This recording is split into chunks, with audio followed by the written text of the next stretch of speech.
हाँ जी, class 10th। तो ये वीडियो होने वाली है one shot of chapter 4 that is quadratic equations. ठीक है, इसको पूरे चैप्टर को हम 5 स्टार्स में खत्म करने वाले हैं।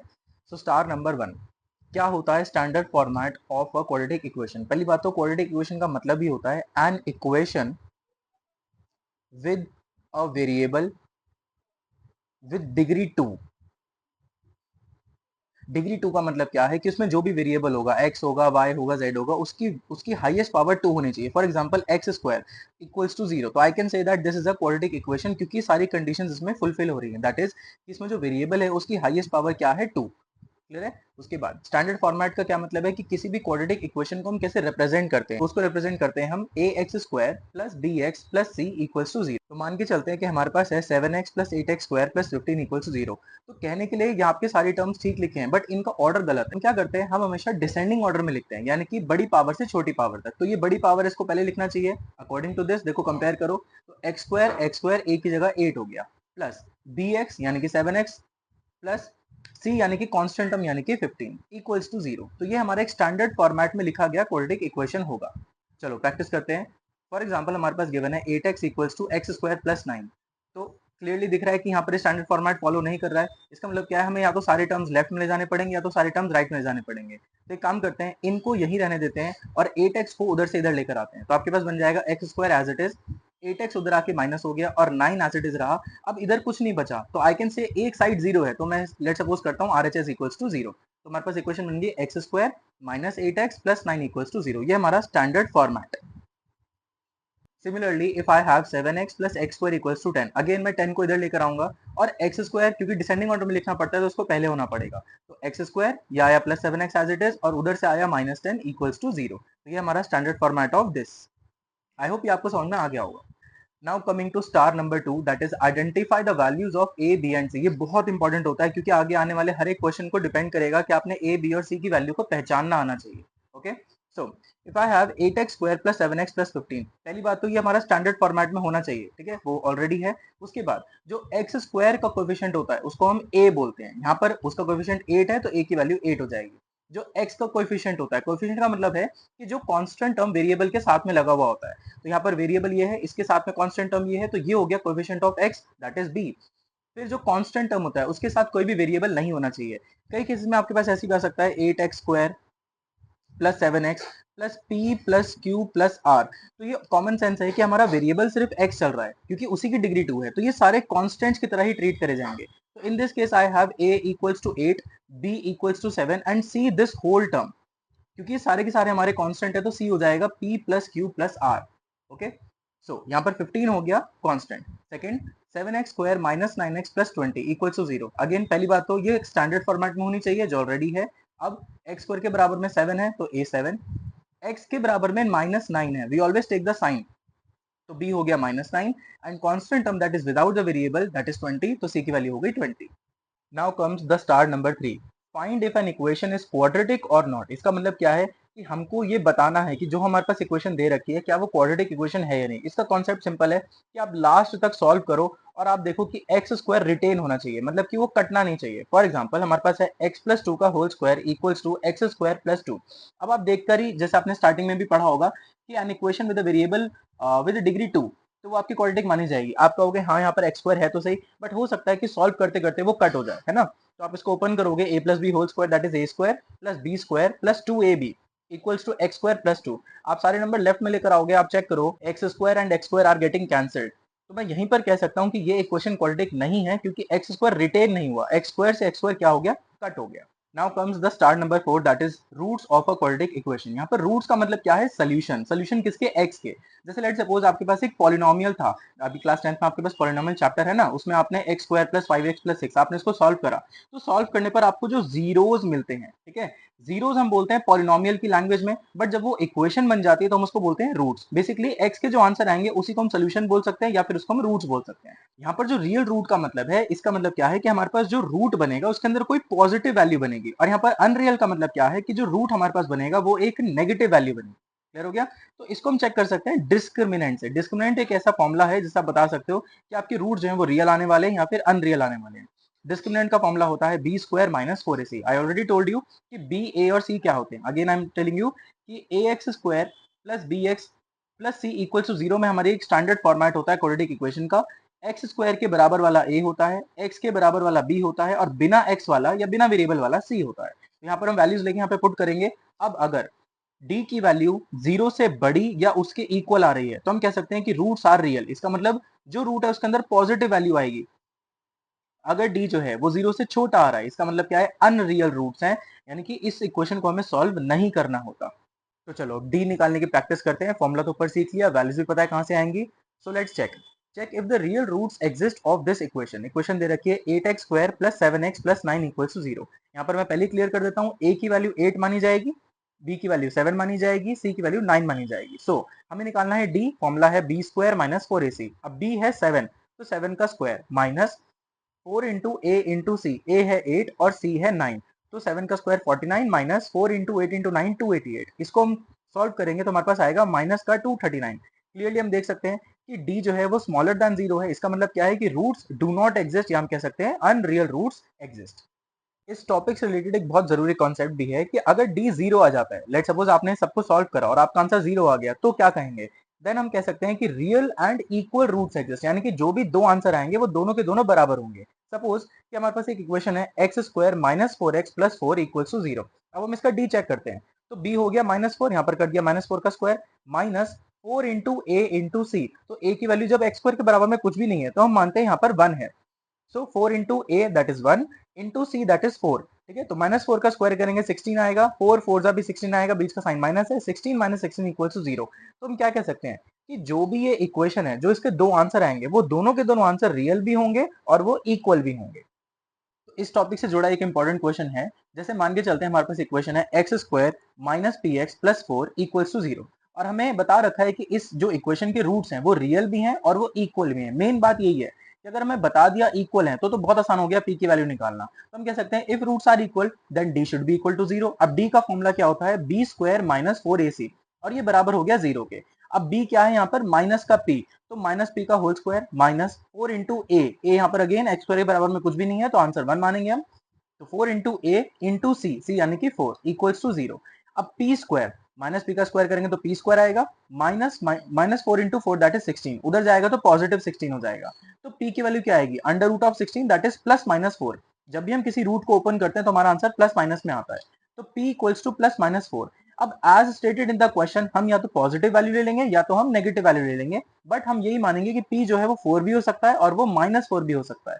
Star number 5, finding the roots of a quadratic equation. तो इसके दो मेथड्स होते हैं, एक होता है फैक्टराइजेशन जिसको हम normally splitting the middle term भी बोल सकते हैं, लेकिन only in the case of quadratic equations, and दूसरा होता है क्वाड्रेटिक फॉर्मूला। ठीक है, अब फैक्टराइजेशन में हम करते हैं स्प्लिटिंग द मिडिल टर्म, ठीक है, और क्वाड्रेटिक फॉर्मूला में डायरेक्टली हम फॉर्मूला यूज करके हमारी एक्स के दो आंसर आ जाते हैं। अब इसका एप्लीकेशन क्या है, फॉर एग्जांपल हमें रूट्स निकालने हैं यानी कि सॉल्यूशंस निकालने हैं x square minus 5x plus 6 के, तो हम इसको दोनों तरीकों से करेंगे। एक बाय फैक्टराइजेशन, तो आपको पता है कि इस मिडल वाले टर्म को हमें ऐसे स्प्लिट करना है कि उसको प्लस या माइनस करें तो बेसिकली ये 5 ही आ जाए, और उसको मल्टीप्लाई करने पर 6 इंटू 1 यानी कि a इंटू सी ये हमारा आना चाहिए। तो एक्स स्क्वायर माइनस, अब हम इस 5 को कैसे लिख सकते हैं, 3 प्लस 2।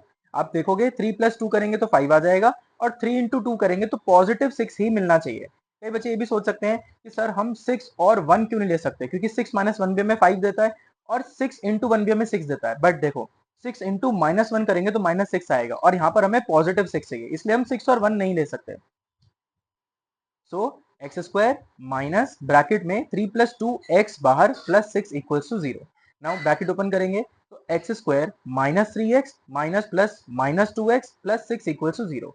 यहाँ पर हम x कॉमन ले सकते हैं, तो x ब्रैकेट में यहाँ से 2x से 1x बाहर गया, बचा x माइनस 3, माइनस 2 कॉमन लिया तो यहाँ से बचा x माइनस 3। अब यहाँ पर आप सोचे होंगे कि माइनस क्यों आया। देखो किसी भी आप नंबर से अगर आप माइनस का साइन बाहर ले जाते हो तो आपके पास अंदर हर नंबर उल्टा हो जाता है, मतलब कि साइन में चेंज हो जाता है।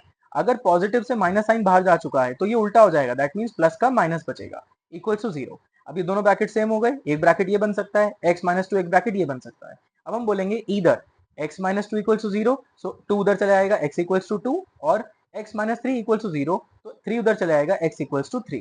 यहाँ पर आपने एक बात नोटिस करी कि जिसका b नेगेटिव होता है उसके दोनों रूट्स पॉजिटिव आते हैं, ये एक नोट करने वाली बात है। If b is negative then both roots are positive. अब हम उसी इक्वेशन को सॉल्व करेंगे by using the quadratic formula. हमारे पास इक्वेशन थी एक्स स्क्वायर माइनस का 5x प्लस 6 इक्वल्स टू 0।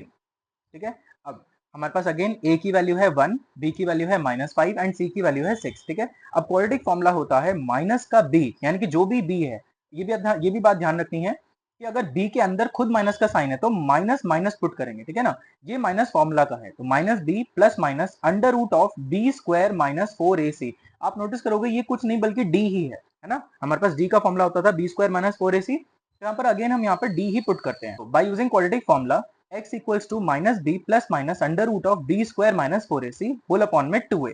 हमें पता है abc की वैल्यूज क्या है, a है यहाँ से 1, b है यहाँ से -5 और c है यहाँ से 6। तो हम वैल्यूज पुट करेंगे, माइनस फॉर्मूला का है ये, माइनस ऑफ b, तो b है -5 plus minus under root of b square यानी कि -5 का square minus 4 into a into c, तो 4 इंटू a है 1, c है 6 होल अपॉन में 2a यानी कि 2 इंटू 1। सो 5, देखो माइनस माइनस कट हो जाएगा तो सिर्फ 5 रह जाएगा, plus minus under root of -5 का होल स्क्वायर, तो 25 minus 4 into 6 that is 24 whole upon में 2 इंटू 1 दैट इज 2। तो 5 plus minus under root of 1 whole upon में 2। अब हम जानते हैं रूट ऑफ 1 तो 1 ही होता है, तो इधर x इक्वल्स, तो हम यहाँ पर एक साइन उठा लेंगे, 5 प्लस 1 होल अपॉन 2, दूसरा sign x equals to 5 minus 1 whole upon में 2। तो एक आ जाएगा हमारा 5 प्लस 1 दैट इज 6 अपॉन 2 3, और एक आ जाएगा हमारा 5 माइनस 1 दैट इज 4 अपॉन 2 में 2। तो आप देखोगे दोनों आंसर मैच कर रहे हैं, या तो हम स्प्लिटिंग द मिडिल टर्म से करें या तो हम क्वाड्रेटिक फॉर्मूला से करें, हमारे आंसर दोनों सेम आएंगे। Now comes important questions of this chapter. So एक क्वेश्चन है हमारे पास, 4 root 5x square plus 3x minus 2 root 5 equal to 0, और मैं स्पेशली बोला गया है कि इसको हमें सॉल्व करना है बाय फैक्टराइजेशन। तो देखो हम कैसे करेंगे। पहली बात तो ये, फैक्टराइजेशन का सिंपल मतलब यही है कि स्प्लिटिंग द मिडिल टर्म, हमें इस 3 को कुछ ऐसे स्प्लिट करना है कि हम दो नंबर को प्लस या माइनस करें तो 3 आ जाए, और जब हम उन्हीं दोनों को मल्टीप्लाई करें तो जो इनका मल्टीप्लीकेशन आ रहा है 4 रूट 5 एंड 2 रूट 5, इनको जो मल्टीप्लाई करके आ रहा है हमारे पास वो आना चाहिए। Let suppose 4 root 5 and minus 2 root 5 को अगर मैं मल्टीप्लाई करूं तो 4 रूट 5 इंटू में minus 2 root 5, so 4 into -2 -8 multiply by root 5 into root 5, 5 तो मेरा आंसर आना चाहिए माइनस का 40। अब हमने दो नंबर चूज करे दैट इज 8 एंड -5, तो आप करो 8 माइनस 5 3 आ गया, और 8 इंटू -5 -40 आ गया। तो हम जो 3 को स्प्लिट कर रहे हैं नंबर दैट इज 8 एंड -5, तो हम इस 3 को लिख सकते हैं 8 -5। अब हम लिखेंगे 4 root 5x square as it is, plus का साइन प्लस, 3 की बजाय लिख सकते हैं 8 माइनस 5 ब्रैकेट के बाहर x माइनस का 2 root 5 equals to 0। Now 4 root 5x square plus 8x है ना, plus 8 into x plus 8x plus minus minus 5x minus का 2 रूट 5 इक्वल्स टू 0। अब इन दोनों में से हम कॉमन लेंगे तो हमारे पास कॉमन आएगा 4x, ब्रैकेट के अंदर बचेगा यहाँ पर रूट 5, और 2x में से 1x बाहर गया, 1x अंदर बचा, प्लस के लिए प्लस। अब 8 यहाँ पर टर्म है, बाहर 4 कॉमन ले रखा है, तो 4 इंटू 2 हमें देगा 8, तो 2 कॉमन यहाँ पर 2 आ गया, माइनस। अब इन दोनों में से कॉमन आएगा रूट 5। रूट 5 क्यों कॉमन आया, क्योंकि इसके पास रूट 5 है और 5 के अंदर भी रूट 5 होता है, क्योंकि रूट 5 इंटू रूट 5 ही 5 आता है, तो यहाँ से रूट 5 कॉमन आ गया। आप ऐसे लिख सकते हो 5 को रूट 5 इंटू में रूट 5, तो 5 के अंदर दो रूट 5 है, हमने एक रूट 5 बाहर निकाल लिया, तो ऑब्वियसली एक रूट 5 बचेगा, साथ में x बचेगा। और क्योंकि मैंने पिछली बार भी समझाया था कि जब हम दो नंबरों में से माइनस का साइन कॉमन ले लेते हैं तो दोनों नंबरों के साइन अपोजिट हो जाते हैं, अगर ये माइनस है तो अब प्लस बचेगा। ठीक है ना, यहाँ से रूट 5 बाहर गया, यहाँ से बचा 2 इक्वल्स टू में 0। अब ये दोनों ब्रैकेट सेम हो गए, हमारे पास बचा रूट 5x प्लस 2, और एक ब्रैकेट इसका बनेगा 4x माइनस रूट 5, ये दोनों equals to 0। Now either first bracket equals to 0 और सेकेंड ब्रैकेट इक्वल्स टू 0, तो 4x minus root 5 equal to 0, x बचेगा, ये उधर जाएगा तो पॉजिटिव रूट 5 होल अपॉन में 4 नीचे आ जाएगा, और x इक्वल्स टू ये प्लस का 2 इधर आके माइनस का 2 और रूट 5 नीचे आ जाएगा, तो x इक्वल्स टू माइनस का 2 अपॉन में रूट 5। ये आ गए आपके दो आंसर्स।